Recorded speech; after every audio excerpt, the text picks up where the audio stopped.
up to the war, a dark turn in Sudan history, or reopening long wounds of the past, and a déjà vu of painful history, of a lot of conflicts in this country. And it's very important to say that it's not merely two generals fighting or a power sharing or something as it had been portrayed.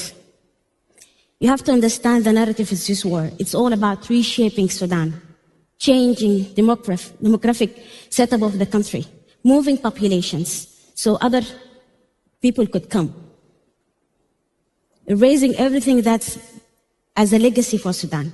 And this war is financed by regional power. UAE is financing it shamelessly, and it's actually with other counterparts from the region, supported by other also international counterparts. That people could not see that's beyond their interest with the UAE. A bunch of people could be dying in Sudan, but it's okay. Our interest is much more important. We cannot overlook that. And this war is all about, because when you see that RSF saying, abusing the word of democracy, saying that they're bringing us democracy by looting houses, killing people of disability because they see them as unuseful to the community, raping women and children,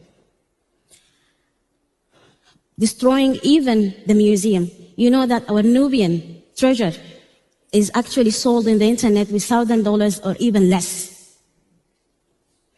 They are poisoning genetic labs, destroying genetic banks of very rare plants, and using sexual violence as a weapon of war, because it's cheap, silent, and effective. It leaves no visible ruins, but actually generations of scars. This war is actually about, they want to have a new Sudan upon the bodies of people, upon the bodies of women, upon our own bodies as a battlefield, upon destructions of civilian infrastructure, hospitals, schools, people houses, people saving, looted. And they say they want to save us and to bring us democracy, while people like the regional power, they don't even know democracy for their whole lives. And in Sudan, we always have this kind of, even in our worst dictatorship time and oppression, we have this spirit of uncontrollable freedom.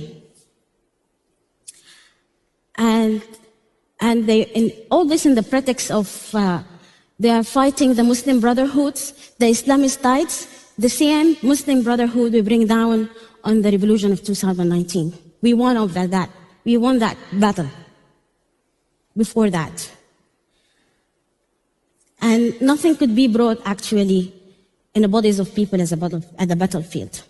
And I have been always in this fine line between being an activist and a civil servant. That's why I have these connections with people, NGOs, community-based protections, survivors, people in diaspora, everybody. The demands from us